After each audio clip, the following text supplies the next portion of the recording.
Welcome, Hoshamdeed and Hosh Galdanis. Today we are going to discuss novel in romantic age.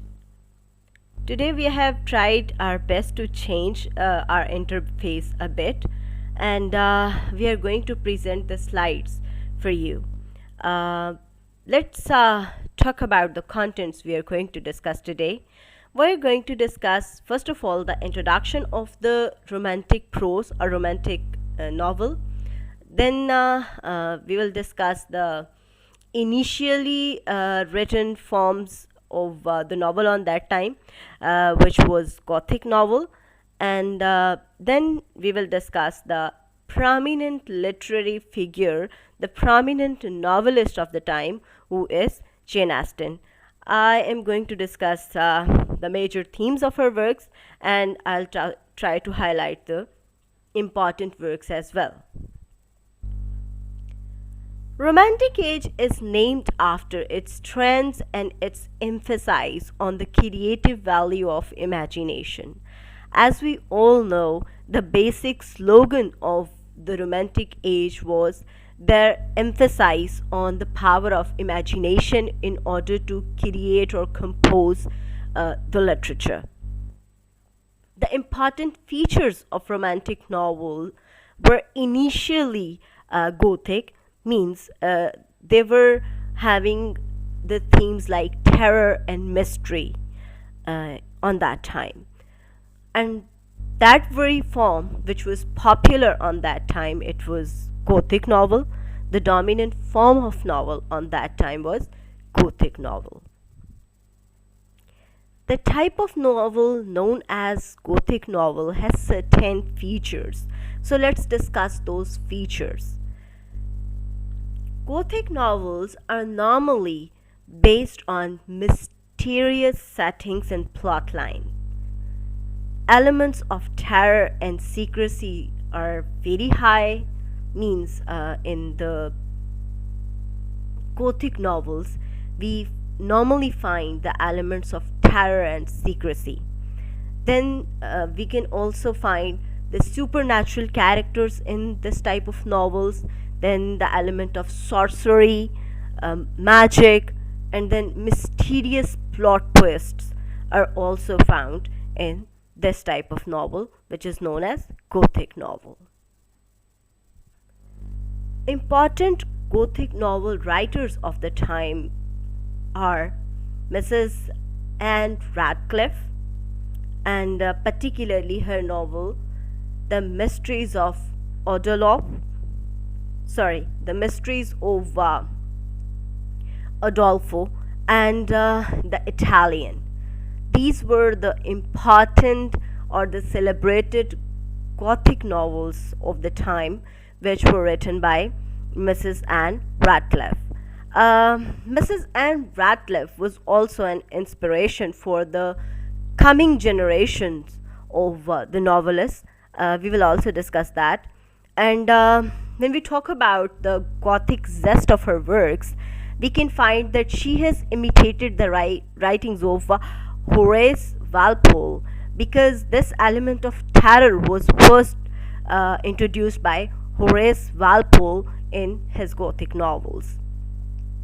Then she has combined two elements in her novel, and which is a contribution of Mrs. Anne Radcliffe in the Gothic novel, because she has tried to combine the sceneries and terrors in her stories, in her Gothic novels. So this is a contribution of Mrs. Anne Radcliffe. A few of her features have later inspired Shelley, Byron, and Bronte sisters for getting an inspiration for writing their works. And the same thing is also adopted by another Gothic novelist of the time. Another famous Gothic novel of the time is Frankenstein by Mary Shelley, and Mary Shelley wrote that novel in her inspiration for the novels of Mrs. Anne Radcliffe. Mary Shelley was the wife of P.B. Shelley, the famous poet of the later group of Romantic poets, and all the Gothic novels by Radcliffe, Matthew Gregory Lewis, and Charles Robert Maturin have typically Gothic settings. The most celebrated literary figure of the time, or the novelist of the time, is Jane Austen, and she was writing on the time when it was uh, uh, it was considered rare for a woman to write. That's why it is said that Jane Austen did not use her name in her works.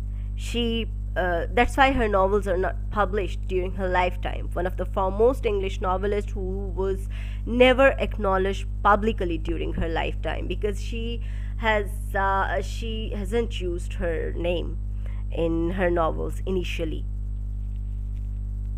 Jane came with a balanced approach with sensibility in the time of romantic and emotional literature. Means when there was the whole scenario was based on the romantic and emotional literary writings, Jane tried to introduce another aspect that is comparatively a balanced approach. That's why Jane's writings have created a balance between the emotions and sensibility.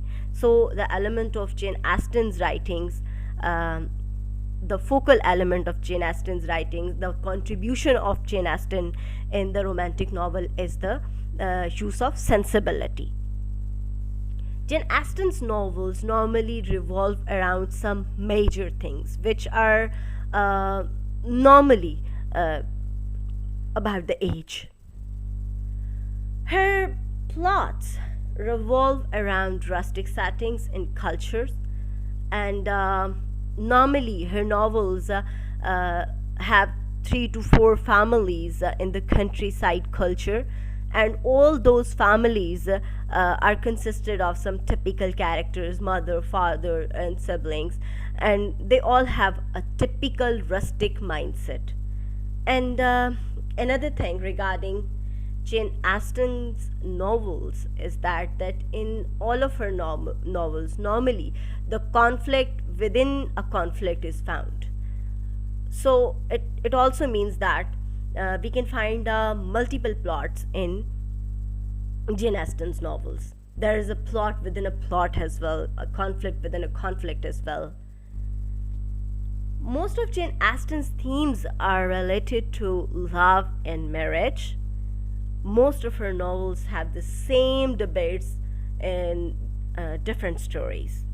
Uh, there is nothing like philosophical ventures or philosophy in her novels. There is nothing like philosophical in her novels, and there isn't anything that can be considered as a defined philosophy of life, or the aim of her novels was to dig deep into the philosophy of life. There is no defined philosophy of life in her novels, but only the marital decisions, or the decisions related to domesticity and marriage and love. There is nothing conspicuous to explore the hidden meanings of life. Austen's novels are too simple and domestic in their nature, and that's why there is no element of violence in Jane Austen's works. Just like violence, there is nothing adventurous as well. Means there is nothing adventurous in her stories, or in the settings of her stories, but a constant debate on marriage and love relations. Yet she is considered a major literary figure of her time, because nobody else was writing with the same zest on that time. Her plots are solely dramatic. Rather, it can be said that she was the one who tried to introduce the dramatic irony through her novels on that time. There are many subplots in the novel of Jane Austen. Her characters show an extreme dramatic irony in their manners and actions. Another important aspect of her novels is the focus on self education. Yes, Jane Austen's novels are solely based on an individual's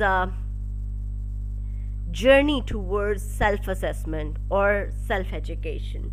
Austen's protagonists are often self deceived characters and they have to go through a painful phase of self discovery. Yet they remain honest and courageous. Rather, it is better to say that with their honesty, zeal, and courageousness, they win over the brutalities of life. They learn to give new directions to their lives through their experiences. For example, in Pride and Prejudice, Mr. Darcy has to go through with the same thing and he gets over with his earlier disillusionments through his experiences. Now come to Jane Austen's heroines.